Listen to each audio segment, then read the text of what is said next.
Quizá lo primero es analizar cuáles son los factores de riesgo. Siempre hablamos de lo mismo, ¿no? De qué factores de riesgo existen o están considerados relacionados con la cardiopatía isquémica, con el infarto y por tanto con la mortalidad cardiovascular, ¿no? Pues el fumar, el hacer menos ejercicio, tener una vida más sedentaria, la diabetes, el colesterol, etc. Todo esto ya lo sabemos, ¿no?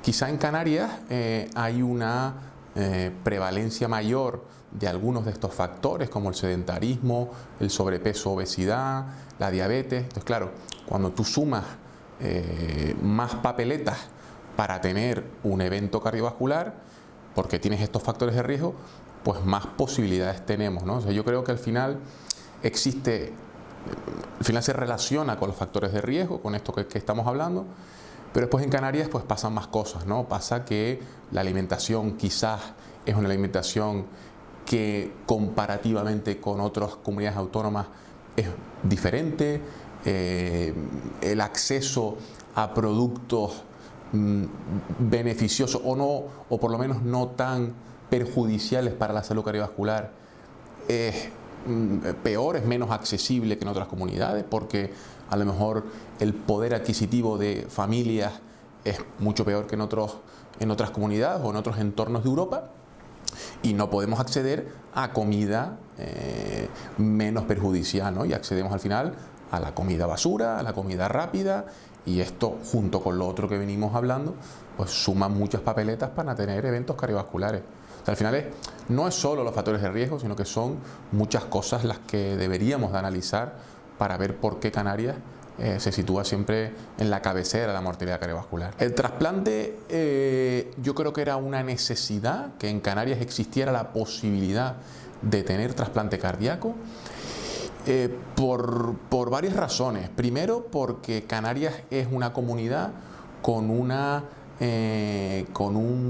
cantidad de pacientes con miocardiopatías, con problemas cardiológicos en fases avanzadas que requieren un corazón nuevo, porque el corazón suyo está en una fase terminal, en una fase avanzada de enfermedad, y esto comparativamente con otras comunidades pues nos sitúa en una comunidad con una cantidad de personas potencialmente trasplantables que requería que solucionáramos las cosas cerca de casa. Figúrese una cosa, no, para una familia, para un paciente y una familia que tienen que recibir un corazón, tenían que irse a Madrid y estar allí habitualmente un tiempo, meses, para este paciente, para esa familia, que tenían que abandonar muchas veces trabajo, familia, un entorno cercano para irse a Madrid. Ya no solo el trasplante en sí, sino lo que conlleva socialmente un trasplante. Yo creo que era necesario tener en Canarias la posibilidad de estar cerca de casa y que cuando se ocurra la posibilidad de tener un trasplante, pues poderlo hacer aquí, ¿no? Y aparte contamos con los profesionales, el equipo, la gente se ha ido formando durante este tiempo para implementar algunas cosas muy específicas en cuanto a la donación, al trasplante y al convivir con un corazón nuevo. Y yo creo que a la vista está que hemos empezado bien y que esperamos que sea simplemente la primera piedra, ¿no? La tecnología en el ámbito cardiovascular creo que lleva unos años implementándose de tal manera que estamos empezando a hacer un uso adecuado de la tecnología para reducir tiempos de cirugía, tiempos de intervenciones, mejores materiales que usamos. Entonces, bueno, en cuanto a qué hemos mejorado, pues hemos encontrado, ahora está un poco de moda el tema de la inteligencia artificial y las impresoras 3D para abordar cirugías de recambio de aorta, por ejemplo, en el que tú puedes prediseñar o diseñar la intervención que tú vas a practicar y antes de hacerla, pues poderla ver cómo sería. Pero sobre todo yo creo que es la inteligencia artificial lo que ahora mismo y en los próximos años va a cambiar el panorama médico y de la salud cardiovascular.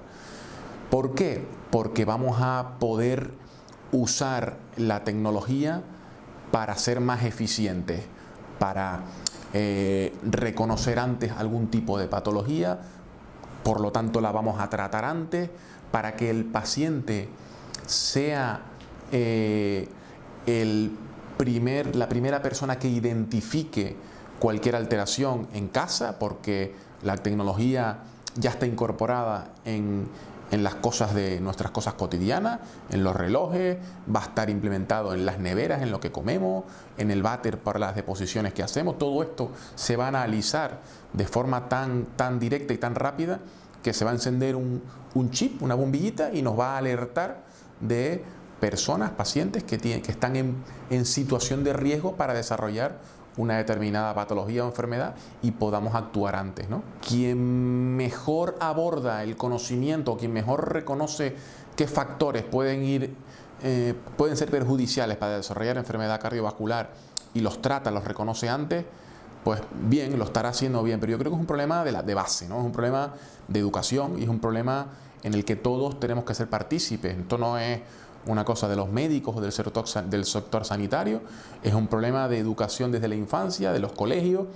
y al final pues hacemos cosas pero no llegamos al 100%, porque me consta, y así es en la educación infantil, en el que pues a los niños se les educa en intentar reconocer pues qué alimentos son más deseables consumir, cuáles son más perjudiciales, por qué es bueno o no el deporte, qué factores tóxicos como el tabaco existen y pueden provocar enfermedad. Yo creo que es un problema que tenemos que nacer con él para que cuando llegue la etapa adulta nos sea mucho más fácil, ¿no? Y a la vista está con la obesidad, ¿no? El sobrepeso en etapas infantiles solo puede empeorar, ¿no? Yo creo que son dos cosas diferentes. Lo básico, como puede ser una analítica para conocer cuál es tu perfil lipídico, tu perfil metabólico, si eres diabético, cuál es tu nivel de colesterol, y sobre eso identificar posibles áreas de mejora. Yo creo que esto es indispensable y toda persona por encima de los 35 o 40 años debe de saber qué perfil de riesgo cardiovascular tiene, ¿no? Para esto hay una serie de tablas ya diseñadas y validadas científicamente que suman una serie de factores, los clásicos factores de riesgo, y en función de tu edad y los factores que tengas, pues tienes mayor riesgo de desarrollar a X años, a 5 o 10 años, un evento cardiovascular. Esto se hace, los sanitarios lo hacemos habitualmente en atención primaria más o menos de rutina, pero es bueno que la implicación del usuario, de los canarios en este caso, con este tipo de detección sea mayor. Cuanto más conozcamos qué podemos mejorar, antes lo podremos mejorar. Y por otro lado está el tema genético. El tema genético es más discutible, tenemos que saber lo que hacemos. Enfermedades genéticas que provoquen patología cardiovascular o mortalidad cardiovascular son pocas. Es mucho más incidente o prevalente la cardiopatía isquémica, el infarto, el ictus que le ocurre a una persona cualquiera en la calle, que el hacerse un test genético para reconocer si tenemos un gen alterado, una mutación, para que estemos en riesgo de desarrollar una enfermedad. Yo creo que esto de rutina no se debe, no es difícil reconocerlo de rutina. Yo no lo aconsejaría de forma directa, pero sí es verdad que hay familias con enfermedades genéticas ya reconocidas, como puede ser una miocarditis hipertrófica o cualquier otra entidad, o miocardipatías dilatadas. Hay algunas familias que en Canarias es pues, muy prevalente un gen que es el de la hemerina, que provoca miocardiopatía dilatada, y los pacientes acaban desarrollando insuficiencia cardíaca.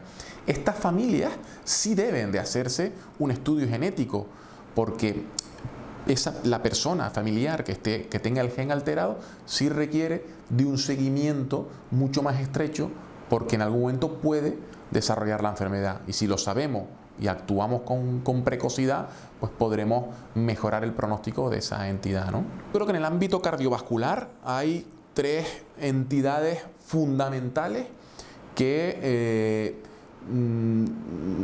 los usuarios deben de saber, por lo menos que existen, y cuáles son algunos signos de alarma que pueden ponernos en la pista de que se trata de alguna de estas, ¿no?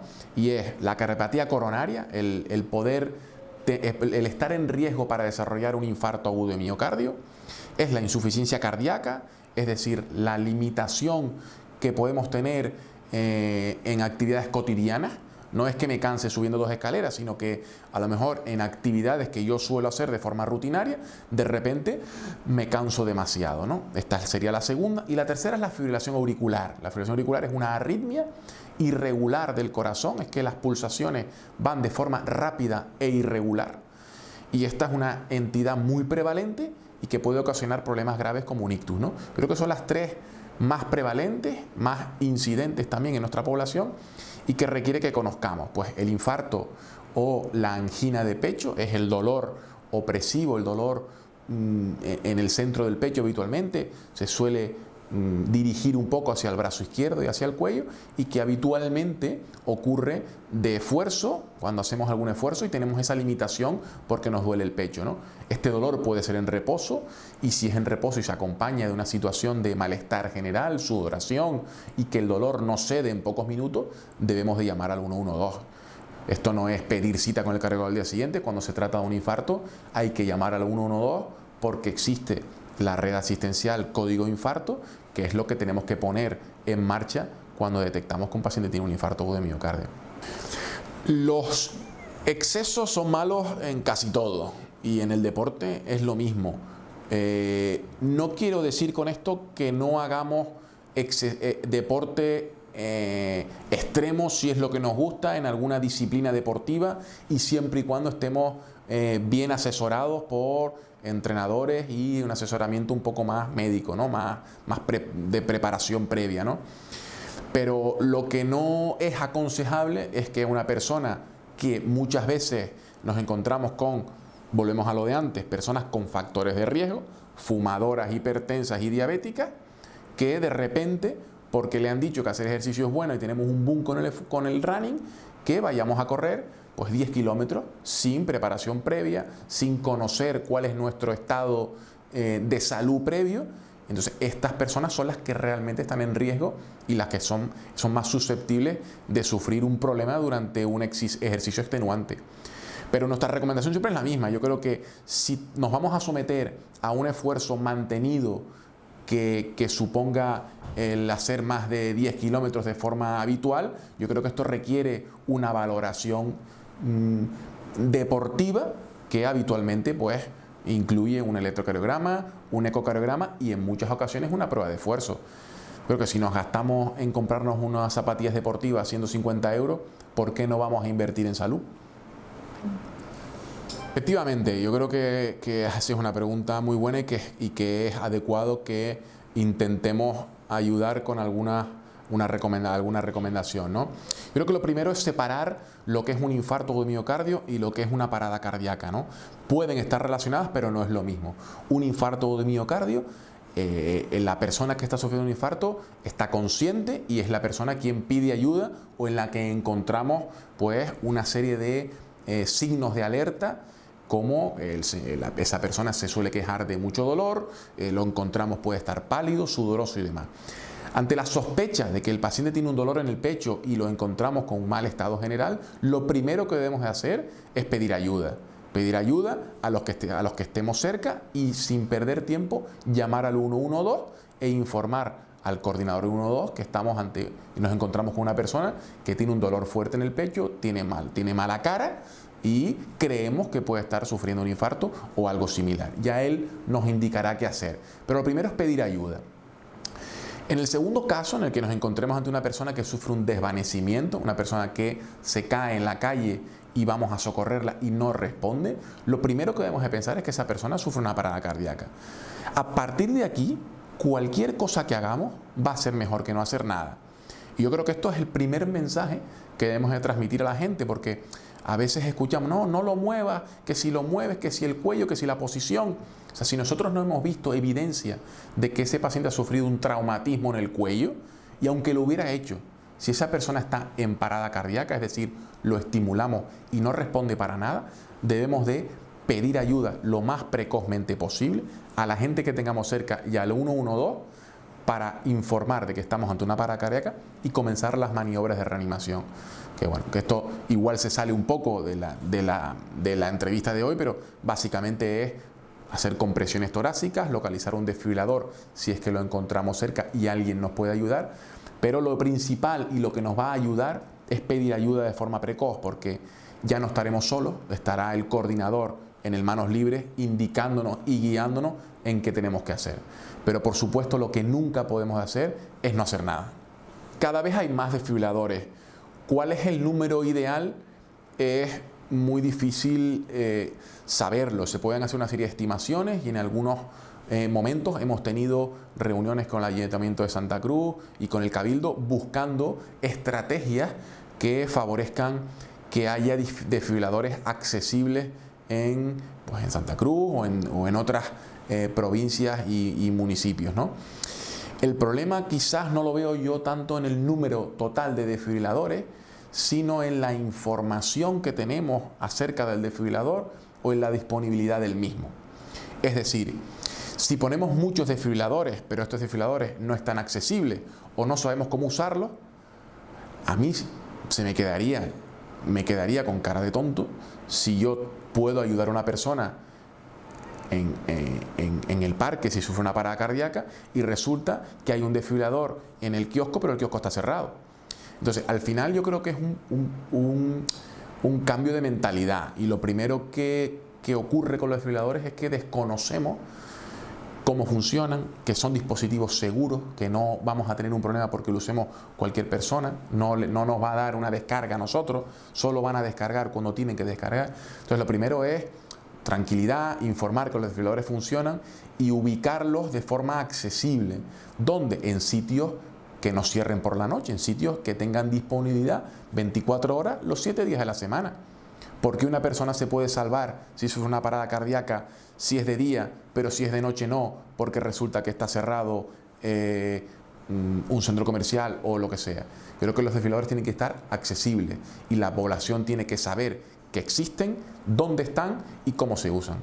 Y para eso tenemos otro proyecto en marcha que ojalá el gobierno me consta que lo quieren apoyar, pero ojalá lo podamos sacar adelante. Es una aplicación que hemos desarrollado la Sociedad Española de Cardiología y Cruz Roja, que se llama Ariadna y que lo podemos descargar en nuestro smartphone, y tiene dos fases, ¿no? Una fase es de geolocalizar todos los desfibriladores que hay en este caso en Santa Cruz, en La Laguna, en Tenerife, en cualquier parte del territorio nacional, y la segunda fase, que es en la que estamos, que esperamos poder desarrollar e implementar, es incorporar esta aplicación a los servicios de emergencias canarios.